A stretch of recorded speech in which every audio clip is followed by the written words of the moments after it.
എനിക്ക് പെട്ടെന്ന് ദേഷ്യം കയറുന്ന സ്വഭാവമാണ്. എനിക്ക് പെട്ടെന്ന് എല്ലാവരും മുഖത്തൊക്കെ എന്തെങ്കിലും പറയും. അതിപ്പോൾ ആരാണെങ്കിലും, അപ്പച്ചനാണെങ്കിലും അമ്മയാണെങ്കിലും ആരാണെങ്കിലും ഞാൻ മുഖത്തൊക്കെ എന്താണെങ്കിലും പറയും. തെറ്റാണെന്ന് തന്നെ പറയുന്നുണ്ട്. എനിക്ക് ക്ഷമിക്കാനുള്ള ഒരു ഇതില്ലായിരുന്നു. പക്ഷേ ഞാൻ ഉടമ്പടി എടുത്ത ശേഷം എൻ്റെ മാതാവ് എന്നെ പഠിപ്പിച്ചൊരു കാര്യമാണ്, ഈശോനെ പോലെ എല്ലാം സഹിക്കുന്നതും മാതാവിനെ പോലെ സഹിക്കുന്നതൊക്കെ പോലെ എല്ലാം സഹിക്കണം. അതിനുശേഷം ഞാൻ ഇതുവരെ അധികം ആരോടും ദേഷ്യപ്പെട്ടിട്ടില്ല. എന്തെങ്കിലും പെട്ടെന്ന് ദേഷ്യപ്പെട്ട് പോയിട്ടുണ്ടെങ്കിലും അവരോട് ഞാൻ സോറി പോലും ഞാൻ പറയാത്ത ഞാനായിരുന്നു. സോറി പറയാൻ തുടങ്ങി. അതുകൊണ്ട് ഇപ്പോൾ കുടുംബത്തിൽ നല്ല സമാധാനം സന്തോഷമുണ്ട്. അതേപോലെ ഞങ്ങളുടെ ഏറ്റവും വലിയ കടമെന്ന് പറയാൻ ലോണാണ്. ഒരു 9 ലക്ഷത്തിൻ്റെ ഒരു കടമുണ്ട്. ഞങ്ങൾക്ക് എങ്ങനെ കൂട്ടിയാലും നമുക്കൊരു സേവിങ്സ് ആയിട്ട് ഒന്നുമില്ല. ശരിക്കും പരിശുദ്ധ അമ്മയ്ക്കും 1000 നന്ദിയോടെ ഞാൻ സന്നിധി നിൽക്കുന്നതിന് ഇനി അനുവദിച്ചതിനും ഒരുപാട് നന്ദി പറയുന്നു പരിശുദ്ധ അമ്മയോട്. എൻ്റെ പേര് സോണി. ഞാൻ കോതാട് ഇടവക തിരുഹൃദയ ദേവാലയത്തിൽ നിന്നാണ് വരുന്നത്. അതേപോലെ ചെറിയൊരു കൊച്ചുപള്ളിയായ പരിശുദ്ധ അമ്മയുടെ ഞങ്ങൾ വിളിക്കുന്ന മുന്തിരി മാതാവിൻ്റെ ആ ഒരു പള്ളിയിൽ നിന്നുമാണ് ഞാൻ ജനിച്ച് വളർന്നത്. കല്യാണത്തിന് മുമ്പ് പ്രാർത്ഥനയും കാര്യങ്ങളും കുർബാനയൊക്കെ ആയിട്ട് നടന്നത് ഞാനായിരുന്നു. പക്ഷേ കല്യാണത്തിന് ശേഷം ഒരു വർഷമൊക്കെ പള്ളിയിലൊക്കെ പോകുമെന്ന്, അതിനുശേഷം ഞങ്ങളുടേതായൊരു മറ്റുള്ളവരുടെ ഒരു ബുദ്ധിമുട്ടും കാര്യങ്ങളൊക്കെ വന്നപ്പോഴേക്കും പള്ളിയിൽ നിന്നൊക്കെ അകന്ന്, ജീവിതത്തിൽ നിന്നൊക്കെ അകന്ന് മാറിയിരുന്നൊരു കാലഘട്ടമായിരുന്നു. എപ്പോഴും ഹസ്ബൻഡ് പറയുമെന്ന്, നീ പള്ളിയിൽ പോ, കുഞ്ഞുങ്ങളുള്ളതല്ലേ, അവർ നിന്നെ കണ്ടല്ലേ പഠിക്കുന്നത്. എന്നാലും ഞാൻ വലിയ കാര്യമായിട്ടൊന്നും കാണിക്കില്ലായിരുന്നു.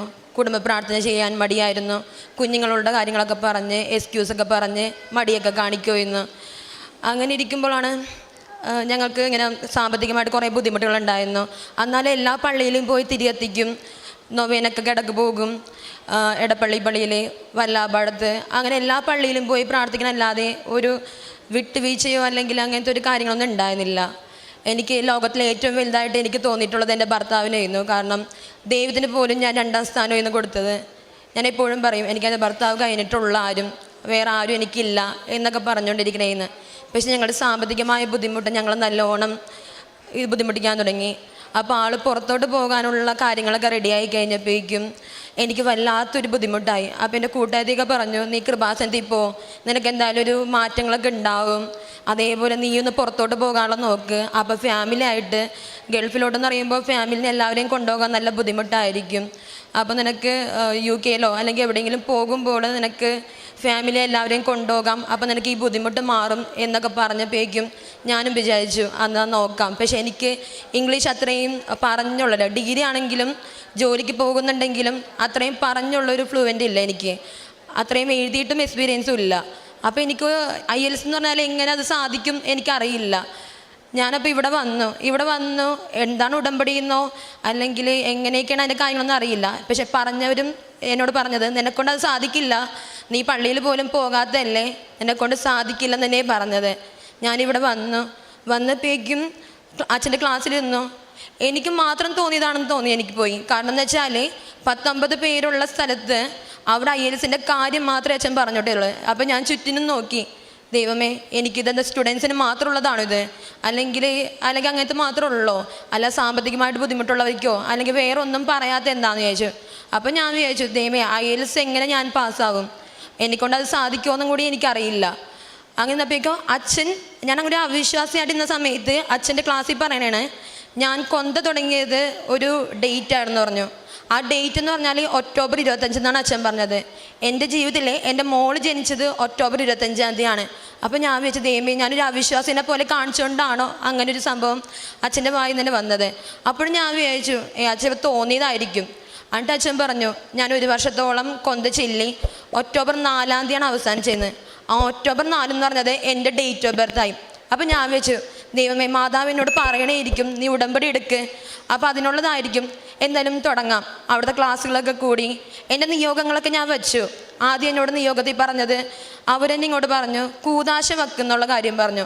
ആ സമയത്ത് കൂതാശ എന്താണെന്നോ എനിക്ക് ഓർത്തില്ല. എൻ്റെ ചിന്തയിൽ ഞാൻ IELTS എഴുതണം, അത് മാത്രമേ ഉണ്ടായിരുന്നുള്ളൂ. എൻ്റെ ഹസ്ബൻഡിൻ്റെ ഒപ്പം എനിക്ക് ഒരുമിച്ച് ജീവിക്കണം, എൻ്റെ മക്കളുടെ ഒപ്പം ജീവിക്കണം എന്നുള്ളതായിരുന്നു. പക്ഷെ എൻ്റെ ആദ്യത്തെ നിയോഗമായിട്ട് കൂതാശ വെച്ചു. ബാക്കി എൻ്റെ നിയോഗങ്ങളെല്ലാം വെച്ചു. 6ാമത്തെ കാര്യം ബ്ലാങ്കായിട്ട് ഇടാൻ തന്നെയാണ് സിസ്റ്റേഴ്സ് പറഞ്ഞത്. ഞാൻ ബ്ലാങ്കായിട്ട് ഇട്ടു. പിറ്റേ ദിവസം തൊട്ട് ഇതുവരെ ഞാൻ എന്നുവെച്ചാൽ 6 വർഷമായിട്ട് ഞാൻ പള്ളിയിൽ പോകാത്ത ഞാൻ, രാവിലെ എഴുന്നേക്കാൻ മടിയുള്ള ഞാൻ, പിറ്റേ ദിവസം രാവിലെ അലാറം കേട്ട് ഞാൻ എഴുന്നേക്കുന്നു. അത് തന്നെയാണ് എൻ്റെ ജീവിതത്തിലെ ഏറ്റവും മാതാവ് ഇടപെട്ടെന്ന് പറയാൻ പറ്റുന്നൊരു കാര്യം. ഞാൻ എഴുന്നേറ്റ് പ്രാർത്ഥിക്കാൻ വന്നിരുന്നപ്പോഴേക്കും എൻ്റെ ചെറിയ മോള്, എൻ്റെ രണ്ടാമത്തെ മോള് അന്ന സമയത്ത് 2.5 വയസ്സ് ആൾക്കായിട്ടുള്ളു. ആൾ എഴുന്നേറ്റ് വന്നപ്പോഴേക്കും ഞാൻ വിചാരിച്ചു ദൈവം എൻ്റെ കുർബാനയ്ക്ക് ഇന്ന് പോകണം നിന്ന്, അല്ലെങ്കിൽ പ്രാർത്ഥിക്കണം നിന്നു. പക്ഷെ എൻ്റെ ആൾ ഒരു കുഴപ്പമില്ലാതെ എൻ്റെ സൈഡിലൊന്ന് ഇരുന്നു, എൻ്റെ ഒപ്പം തന്നെ നിന്നു. അപ്പം ഞാൻ വിചാരിച്ചു എൻ്റെ മക്കളെയും കൊണ്ട് പോയാൽ എന്താണ്. അങ്ങനെ ഞാൻ എൻ്റെ മൂത്ത ആളെയും വിളിച്ച് എഴുന്നേൽപ്പിച്ചു. ഞങ്ങളുടെ ഇടവക പള്ളിയിൽ കുർബാന എന്ന് വെച്ചാൽ 6 മണിക്കാണ്. ആ 6 മണിക്ക് എൻ്റെ മക്കളെയും കൊണ്ട് ഞാൻ ഇവിടെ നിന്ന് ഒരു 5:45 കഴിഞ്ഞപ്പോൾ തന്നെ റെഡിയാക്കി രാവിലെ 6 മണിക്കത്തെ കുർബാന പോയി. ഞാൻ 2023 നവംബർ 21 എടുത്തതാണ് ഈ ഉടമ്പടി. അന്ന് മുതൽ ഇന്ന് വരെ ഞാൻ കുർബാന മുടക്കിയിട്ടില്ല. എങ്ങനെ വന്നാലും 6 മണിക്കത്തെ കുർബാനക്കോ അല്ലെങ്കിൽ 6:45 കുർബാനക്കോ ഞാൻ എൻ്റെ 2 മക്കളെയും കൂട്ടി എന്നും കുർബാനക്ക് പോകും. അതാണ് എൻ്റെ ജീവിതത്തിൽ ഏറ്റവും മാതാവ് ഇടപെട്ട് അല്ലെങ്കിൽ എനിക്ക് അതിന് അനുഗ്രഹം കിട്ടിയെന്ന് പറയാൻ എനിക്ക് ഏറ്റവും സാക്ഷ്യമായിട്ട് പറയാനുള്ളത്. കാരണം അത് എല്ലാവരും പറയും പള്ളിയിൽ പോണത് അതെന്ത് ഇത്രയും വലിയ സാധനം. കാരണം അത്രയും കൊല്ലം ഞാൻ പള്ളിയിൽ പോയില്ല. എൻ്റെ അടുത്തുള്ളവർക്കറിയാം, എൻ്റെ ബന്ധുക്കൾക്കറിയാം, എൻ്റെ അമ്മച്ചിക്കറിയാം. എപ്പോഴും എന്നെ വിളിച്ച് ചീത്ത പറയുന്നതാണ്. ആ ഞാൻ പള്ളിയിൽ പോയെന്ന് പറഞ്ഞാൽ അതിൻ്റെ മാതാവ് തന്നെ എന്നെ നിയോഗിച്ചതാണ്. അത് കഴിഞ്ഞു ഞാൻ എക്സാമിനൊക്കെ നോക്കണമായിരുന്നു, IELTS ഒക്കെ എഴുതാം, അതായിരുന്നല്ലോ എൻ്റെ പ്ലാൻ. അതൊക്കെ നോക്കിക്കൊണ്ടിരുന്നപ്പോഴും ഒന്നും റെഡി ആവണില്ല. എല്ലാ മാസവും ഞാനിവിടെ വന്നിട്ട് പ്രാർത്ഥിക്കാൻ വരും, പത്രങ്ങൾ മേടിക്കും, കൊണ്ടുപോകും. അങ്ങനെ ഇന്ന് ഒരു ഫെബ്രുവരി ആ ടൈമിലൊക്കെ എക്സാം എഴുതാം. കാരണം മാർച്ച് 11 ആകുമ്പോൾ എനിക്ക് അവിടെ പോണതിൻ്റെ കാര്യങ്ങളൊക്കെ ക്ലോസ് ആവും. അപ്പോൾ അതിനു മുമ്പ് IELTS എഴുതണം, ഫാമിലിയായിട്ട് പോകാൻ നോക്കണം. ഒരിക്കലും പോസിബിൾ അല്ല അതൊരു കാര്യങ്ങളും. പക്ഷെ എൻ്റെ മനസ്സിൽ IELTS മാത്രമേ ഉള്ളൂ ചിന്ത, എനിക്ക് എങ്ങനെയെങ്കിലും ചെയ്യണം. അപ്പോൾ ഞാനിങ്ങനെ ബൈബിളൊക്കെ എടുത്തു, എനിക്ക് എന്തെങ്കിലും ചെയ്യണമെന്നൊക്കെ പറഞ്ഞു. ആ സമയത്ത് എനിക്കൊരു മാലാഖമാരുടെ യുദ്ധത്തിനെ കുറിച്ചാണ് പറഞ്ഞത്. അപ്പം ഞാൻ വിചാരിച്ചു ദൈവമേ മാലാഖമാരുടെ യുദ്ധമോ, ഒരു കാര്യത്തിന് ഇത് കിട്ടാൻ വേണ്ടി ആൻസർ കിട്ടാൻ വേണ്ടി നോക്കിയപ്പോൾ പക്ഷേ മാതാവ് ഇങ്ങനെ കൂടെ ഉണ്ടാവും എന്നൊക്കെ പറഞ്ഞിട്ടുള്ളതായിരുന്നു ആ ബൈബിൾ വാചകങ്ങളൊക്കെ. അപ്പം ഞാൻ വിചാരിച്ചു എനിക്ക് നാവിലായിട്ടാണ് വേണ്ടത്. കാരണം വാളായിട്ട് മാലാഖ നിന്നെങ്കിൽ എനിക്ക് നാവിൽ കൂടി ഇംഗ്ലീഷ് പറയാനുള്ള എൻ്റെ ഒരു കാര്യങ്ങളൊക്കെ വേണമെന്ന് പറഞ്ഞു. ഞാൻ IELTSൻ്റെ കോച്ചിങ് ക്ലാസ്സൊക്കെ നോക്കി നടക്കണമായിരുന്നു. അപ്പോൾ ഞങ്ങളുടെ ഒരു സ്ഥലത്ത് നിന്ന് ഇങ്ങോട്ട് വിളിച്ചു, ഓഫറുണ്ട്, പിന്നെ ടൈമും എനിക്ക് ഡ്യൂട്ടി കഴിഞ്ഞിട്ടുള്ള ടൈമാണ്, വൈകുന്നേരം ഷിഫ്റ്റാണ്. അപ്പോൾ അതൊക്കെ എനിക്ക് കുഴപ്പമില്ലെന്ന് വിചാരിച്ചു. ഞാനന്ന് ഫസ്റ്റ് ഡേ അങ്ങോട്ട് പോണ വഴിക്ക് നോക്കിയപ്പോൾ നല്ല കണ്ടുപരിച്ചുള്ള സ്ഥലം, പള്ളിയും അതെ. നോക്കിയപ്പോൾ മാലാഖയുടെ പള്ളി. ഈ പഠിക്കുന്ന സെൻറ്ററിൻ്റെ തൊട്ടപ്പുറത്ത് തന്നെ മാലാഖയുടെ പള്ളിയാണ്. ഞാൻ അന്ന് പ്രാർത്ഥിച്ചത് ആ മാലാഖയ്ക്ക് വേണ്ടിയായിരുന്നു, എനിക്ക് കൂടെ ഉണ്ടാവണമെന്ന്. അങ്ങനെ ഞാൻ എപ്പോഴും അവിടെ നിന്ന് പ്രാർത്ഥിക്കും. IELTS എക്സാമിൻ്റെ ഡേറ്റ് എടുത്തു. ഞാൻ 18 എന്ന് പറഞ്ഞ ഡേറ്റ് എടുത്തു. അന്ന് ഞാൻ എക്സാമിന് 17-ാം തീയതി എക്സാമിന് സ്പീക്കിങ്ങിന് പോണ ടൈമിൽ അതിൻ്റെ തലേ ദിവസം എനിക്ക് ആ ഒരു ടെസ്റ്റ് ഉണ്ടായിരുന്നു, വെറുതെ ഒരു ക്ലാസ് ടെസ്റ്റ് പോലെ. ഞാൻ അതിനകത്ത് ഇംഗ്ലീഷൊക്കെ എഴുതി. എനിക്ക് പൊട്ടത്തെറ്റെന്ന് പറഞ്ഞാൽ അവരെല്ലാത്തിലും വെട്ടും കുത്തും മാത്രമേ ഉണ്ടായിരുന്നുള്ളൂ. ഒരു ആൻസർ പോലും എനിക്ക് ഒരു ആൻസർ ശരിയാണെന്ന് പറയാനില്ല. അപ്പോൾ ഞാനാകെ ടെൻഷനായി. കാരണം പിറ്റേ ദിവസം ഞാൻ എക്സാമിന് പോണേണ്, 17,000 രൂപ മുടക്കിയിട്ട് പോണ എക്സാമിന് ഒന്നുമില്ല. കാരണം നമുക്ക് ഫിനാൻഷ്യൽ എന്തെങ്കിലും ഉണ്ടെങ്കിൽ കുഴപ്പമില്ല, ഒരു 17,000 പോട്ടെ എന്നൊക്കെ ആയിരുന്നു. പക്ഷേ ഒന്നുമില്ലാത്ത എനിക്ക് ഞാൻ ഈ എക്സാമിന് മാതാവിൻ്റെ ഇതിൽ കരുതലിൽ പോണേന്ന് മനസ്സിലായി. അങ്ങനെ ഇന്നു വിഷമിച്ചിട്ടാണ് സ്പീക്കിങ്ങിന് പോയത്. ഞാൻ പൊട്ടത്തെറ്റെന്ന് പറഞ്ഞാൽ ഒരു 2ാം ക്ലാസ്സിൽ പഠിക്കുന്ന കൊച്ചിനോട് പറയണ പോലും ഇംഗ്ലീഷ് എനിക്ക് പറയാൻ പറ്റിയില്ല. അവിടെ നിന്ന് ഇറങ്ങി പിറ്റേ ദിവസം എക്സാമിന് പോയി. 15 ദിവസത്തിന് ശേഷം റിസൾട്ട് വന്നു. എനിക്ക് 4 ഓവറോൾ കിട്ടി. എനിക്കെന്ന് വെച്ചാൽ സ്പീക്കിങ്ങിന് ഞാൻ വിചാരിച്ചു എനിക്ക് 0 കിട്ടുമെന്നുള്ള സ്ഥലത്ത് എനിക്ക് 4 കിട്ടി. എന്ന് വെച്ചാൽ എനിക്കത് ഒരു അർഹതയും ഇല്ല. കാരണം ഞാൻ എങ്ങനെയാണ് എഴുതിയതെന്നും IELTS എക്സാമിൻ്റെ ആൻസർ പേപ്പറിൽ ആവേ മരിയ എന്ന് പറഞ്ഞ് എഴുതിയാണ് ഞാനത് അവസാനിപ്പിച്ചത്. കാരണം എനിക്കൊന്നും അറിയില്ല. അപ്പോൾ അത് തെറ്റിപ്പോന്നുള്ളതും എനിക്കറിയാം. അങ്ങനെ മാതാവിൻ്റെ ഇന്നോട്ടേ എന്ന് ചോദിച്ച് അങ്ങനെ എഴുതി. പക്ഷേ എനിക്ക് ഒരെണ്ണത്തിൽ മാത്രം 3.5 ആയിപ്പോയി. അതുകൊണ്ട് എനിക്ക് പുറത്തോട്ട് പോകണത് നടക്കില്ലായിരുന്നു. അതേപോലെ അത്രയും ഒരു ടൈം പീരീഡിനുള്ളിൽ എനിക്ക് പുറത്തോട്ട് ഹസ്ബൻഡിനെയും മക്കളെയും കൊണ്ട് പോകുന്ന നടക്കില്ല. അപ്പോഴും ഞാനിങ്ങനെ മനസ്സുകൊണ്ട് ആലോചിച്ചു ദൈവമേ 17,000 രൂപ പോയല്ലോ, എന്നാലും കുഴപ്പമില്ല, മാതാവ് എന്നെ ഒരു സാക്ഷിയാക്കാൻ വേണ്ടി അങ്ങനെയെങ്കിലും എന്നെ ഇതാക്കിയല്ലോ എന്നൊക്കെ വിചാരിച്ചിരുന്നു. എൻ്റെ ജീവിതത്തിൽ പലപ്പോഴും പള്ളിയിലും കാര്യങ്ങളൊക്കെ ആയിട്ട് ഞാൻ പ്രാർത്ഥിക്കും, സങ്കടപ്പെടും. ഹസ്ബൻഡ് ഇപ്പോൾ ഇല്ലല്ലോ, എന്നാലും കുഴപ്പമില്ല, മാതാവിനോട് പ്രാർത്ഥിക്കുന്നുണ്ടല്ലോ. എല്ലാ ദിവസവും കുടുംബ പ്രാർത്ഥന എല്ലാം ചെല്ലും, കാരുണ്യ പ്രവൃത്തികൾ ചെയ്യും. എല്ലാവരോടും നല്ല സ്നേഹത്തോടെ എന്നെ പെരുമാറാൻ തുടങ്ങി. ഈ കഴിഞ്ഞ 29-ാം തീയതി ഞാൻ എൻ്റെ മോൾക്ക് എഴുത്തിനിരുത്തേണ്ട ദിവസവും ഇന്ന് ഞാൻ പള്ളിയിലെ എഴുത്തിനിരുത്തി. എനിക്ക് പതിവില്ലാതെ അന്ന് ഈശോനെ ആശീർവദിച്ച ഓസ്തിയാണ് എനിക്ക് കിട്ടിയത്. ആ ഓസ്തി ഞാൻ കഴിച്ചപ്പോൾ ഞാൻ വിചാരിച്ചു എനിക്ക് എന്തെങ്കിലും പ്രത്യേക ദിവസങ്ങളിൽ മാത്രമേ എനിക്ക് ഓസ്തി കിട്ടുള്ളൂ, എന്താണെന്ന് അറിയില്ലല്ലോ എന്ന് പറഞ്ഞു. അപ്പോൾ കുഴപ്പമില്ല, എന്നാൽ ചിലപ്പോൾ കൊച്ചിൻ്റെ എഴുത്തിനിരുത്തുന്നതുകൊണ്ടായിരിക്കാം, അങ്ങനെ ഇരിക്കുമല്ലോ എന്ന് ചോദിച്ച് ഞാനതൊക്കെ സ്വീകരിച്ചു, കുർബാന സ്വീകരിച്ചു. കുമ്പസാരിച്ച് കൊച്ചിനെ എഴുത്തിനിരുത്തി. ഡ്യൂട്ടിക്ക് പോകേണ്ടത് 9 മണിക്കാണ്. ഞാൻ എല്ലാം ചെയ്ത് വീട്ടിൽ നിന്ന് ഇറങ്ങിയപ്പോൾ 9 മണിയായി. നല്ല അത്യാവശ്യം സ്പീഡിൽ തന്നെ ഇരുന്നു. ആ സമയത്ത് ഞാൻ ഹെൽമെറ്റും വെച്ചിട്ടുണ്ടായിരുന്നില്ല. കഴിഞ്ഞ 29-ാം തീയതി ബുധനാഴ്ച ഞാൻ വന്ന വഴിക്ക് പെട്ടെന്ന് നല്ല സ്പീഡുള്ള കാരണം വണ്ടി ബ്രേക്ക് പിടിച്ചപ്പോൾ കിട്ടിയില്ല. നേരെ സ്കിഡായിപ്പോയി റോഡിലോട്ട് വീണു. എൻ്റെ ഹെൽമെറ്റ് പോലും ഇല്ലാത്ത സ്ഥലത്ത് എൻ്റെ ഈ മുഖത്തിൻ്റെ ഇവിടെയും ഈ ചുണ്ടിലും മാത്രമേ പൊട്ടലുണ്ടായിരുന്നുള്ളൂ. ബാക്കി വിരലൊന്നും ഒടിഞ്ഞ്. ആ സമയത്ത് ഞാൻ എപ്പോഴും മാതാവിൻ്റെയും എണ്ണയും ബുക്കും പ്രാർത്ഥന ബുക്കും ഉപ്പൊക്കെ എടുത്ത് എൻ്റെ ബാഗിൽ എപ്പോഴും ഉണ്ടാവും. ഞങ്ങൾ ഡ്യൂട്ടിയുടെ ടൈമിലാണെങ്കിലും പ്രാർത്ഥിക്കും, ബൈബിൾ വായിക്കും, സാക്ഷ്യങ്ങൾ കേൾക്കും. ഹെഡ്സെറ്റ് വെച്ചിട്ടാണെങ്കിലും അത്രയും വലിയ തിരക്കാണെങ്കിലും ഹോസ്പിറ്റലിലാണ് ഞാൻ വർക്ക് ചെയ്യുന്നത്, ആസ്റ്റർ മെഡിസിറ്റിയിൽ. അത്ര തിരക്കുണ്ടെങ്കിൽ പോലും ഞാൻ അവിടെ നിന്നിട്ട് ഞാനും എൻ്റെ വേറൊരു സ്റ്റാഫും കൂടെ ഉണ്ട്, അവരും ഞാനും ഉടമ്പടി എടുത്തിട്ടുള്ളതാണ്. അപ്പോൾ ഞങ്ങൾ എപ്പോഴും പ്രാർത്ഥിക്കുള്ളൂ. അപ്പോൾ ഞാൻ എപ്പോഴും ഇത് കരുതാറുള്ളതാണ്. പക്ഷെ ഞാൻ പെട്ടെന്ന് വണ്ടിയിൽ നിന്ന് വീണു. ആ സമയത്ത് എൻ്റെ കയ്യിൽ കൊന്തയും കാശ് രൂപം ഉണ്ടായിരുന്നു. ഞാനപ്പോൾ ആ സമയത്ത് ബ്ലാങ്ക് ആയിരുന്നു. നേരെ ആസ്റ്ററിലുള്ള ഡോക്ടർ എൻ്റെ ബാക്കിലുണ്ടായിരുന്നു കാറിൽ. സാർ പറഞ്ഞ് കയറിക്കോന്ന് പറഞ്ഞു. ഞാൻ കയറി. അപ്പം എൻ്റെ കാലൊട്ട് അനക്കാൻ പറ്റുന്നുണ്ടായിരുന്നില്ല. ആ സമയത്ത് ഞാൻ പെട്ടെന്ന് ഞാൻ എന്തിനാണ് ടെൻഷൻ അടിക്കുന്നത്, ഞാൻ എൻ്റെ മാതാവിനെ വിളിച്ചാൽ പോരെ. ഞാൻ ഉച്ചത്തിൽ തന്നെ പറഞ്ഞു, എൻ്റെ പരിശുദ്ധ അമ്മേ, കൃപാസന മാതാവേ, നീ എനിക്ക് എന്താണെങ്കിലും കൂടെ ഉണ്ടാവണേ. എൻ്റെ കൈ കണ്ടിട്ട് എനിക്ക് നല്ലോണം പേടിയാവുന്നുണ്ട്. എനിക്കറിയാം എന്തോ പറ്റിയിട്ടുണ്ടെന്നുള്ളത്. എൻ്റെ മാതാവിനെ നീ കാത്തോണേ. കാരണം ഫിനാൻഷ്യലി ഡൗൺ ആയിട്ടിരിക്കണം. ഞാൻ ആസ്റ്ററിലോട്ടാണ് പോകുന്നത്. എനിക്കറിയാം എമർജൻസി ഡിപ്പാർട്ട്മെൻറ്റിൽ ഞാൻ അവിടെ സ്റ്റാഫ് ആയതുകൊണ്ടും എനിക്കറിയാവുന്ന കാര്യമാണ് ഫിനാൻഷ്യലി നല്ല ബില്ല് എമൗണ്ട് നല്ലോണം വരുമെന്നുള്ളത്. പക്ഷെ ഒടിഞ്ഞിട്ടുണ്ടെന്നോ എനിക്കൊന്നും അറിയില്ല, കൈക്ക് എന്തോ പറ്റിയിട്ടുണ്ടെന്നാണ് അറിയുള്ളൂ. അങ്ങനെ ഇന്ന സമയത്ത് അവിടെ ചെന്നു. അവരാദ്യമേ എക്സ്റേ എടുത്തു. ഞാനപ്പോൾ ചിരിച്ചുകൊണ്ട് തന്നെയാണ്. അപ്പോഴും ഞാൻ മാതാവിൻ്റെ എണ്ണ കയ്യിൽ പെട്ടി എൻ്റെ ചുണ്ട് പൊട്ടിയിരിക്കണേന്ന്. എന്നാലും ഞാൻ കൃപാസന മാതാവിൻ്റെ ഉപ്പെടുത്തിട്ട് ഞാൻ ആ ചുണ്ടുമ്മേൽ വെച്ചു. എൻ്റെ മാതാവ് നീ അതെന്താണെന്ന് വെച്ചാൽ എനിക്ക് വേദന ഉണ്ടാവരുതേ എന്നൊക്കെ പറഞ്ഞ് ആ ഉപ്പെടുത്ത് ഞാൻ ചുണ്ടത്ത് വെച്ചു. എക്സ്റേക്ക് പോയി. തിരിച്ച് വന്നപ്പോൾ എന്നോട് പറഞ്ഞു എല്ലൊടിഞ്ഞിട്ടുണ്ട്, ഒരു വയർ പ്രൊസീജിയർ ചെയ്യണമെന്ന് പറഞ്ഞു.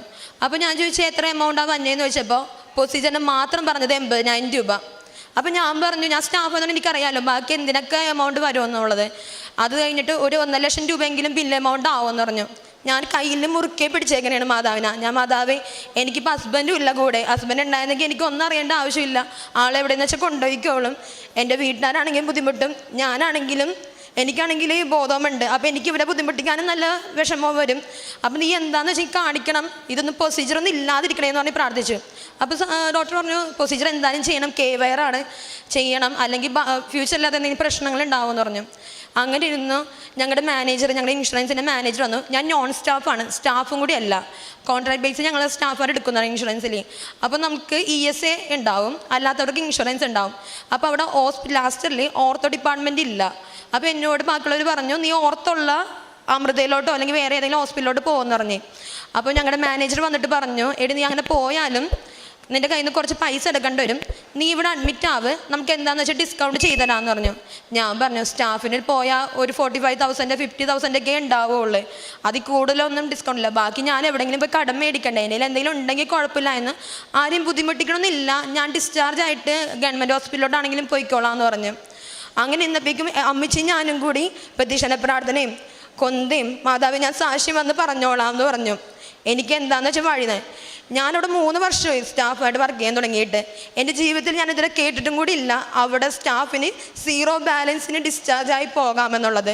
ഒരു 1 അവർ കഴിഞ്ഞപ്പോഴേക്കും മാഡം എന്നെ വിളിച്ചിട്ട് പറഞ്ഞു, മാം ചെന്നിട്ട് ഞങ്ങളുടെ ഹെഡിനോട് സംസാരിച്ചു, ഇത് കോൺട്രാക്ട് ബേസിലെ സ്റ്റാഫാണെന്ന് പറഞ്ഞു.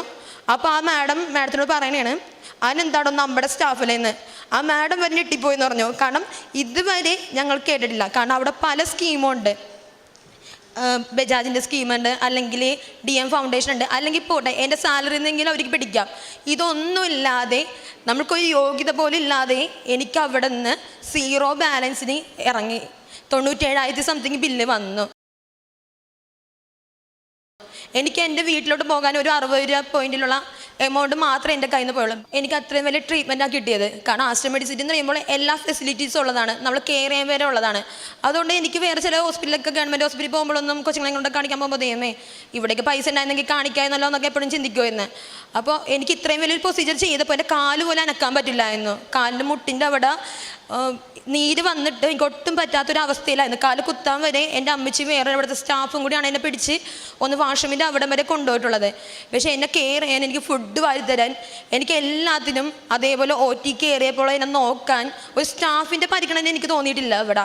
അത് മാതാവിൻ്റെ ഇടപെടലെന്ന് മാത്രമേ എനിക്ക് തോന്നിയിട്ടുള്ളൂ. അത്രയും കെയറിങ് ആയിട്ട് തന്നെയാണ് എന്നെ നോക്കിയതും തിരിച്ച് ഡിസ്ചാർജ് ആയി വീട്ടിൽ പോന്നപ്പോഴും. അപ്പോഴും ഈ 97,000 ബില്ല് വന്ന് ഞാൻ എങ്ങനെ കൂട്ടിയാലും എനിക്ക് ഉറപ്പുള്ള കാര്യമാണ് ഒരു 1.5 ലക്ഷം രൂപ എങ്ങനെയെങ്കിലും. പക്ഷേ ഈ 97,000 രൂപ ബില്ലെന്ന് ഞാനപ്പോൾ ആലോചിച്ചപ്പോഴാണ് എനിക്ക് മനസ്സിലായത്. ഞാൻ 17,000 സംതിങ് ബില്ലാണ് IELTS പോയത്. ആ സമയത്ത് ഞാനിങ്ങനെ മാതാവിനോട് ചോദിച്ചിട്ടുണ്ടായിരുന്നു, മാതാവ് എൻ്റെ കയ്യിൽ 10 പൈസ ഇല്ലാത്ത സമയത്താണ് ഞാനിത് മുടക്കിയത്, നിന്നോടുള്ള ഇതാണ്, എന്തെങ്കിലും ഇതില്ലായിരുന്നെങ്കിൽ നിനക്കൊന്ന് കാണിച്ചു തരാമെന്നില്ലേ എന്ന് ഇങ്ങനെ ചുമ്മാ ചോദിക്കും.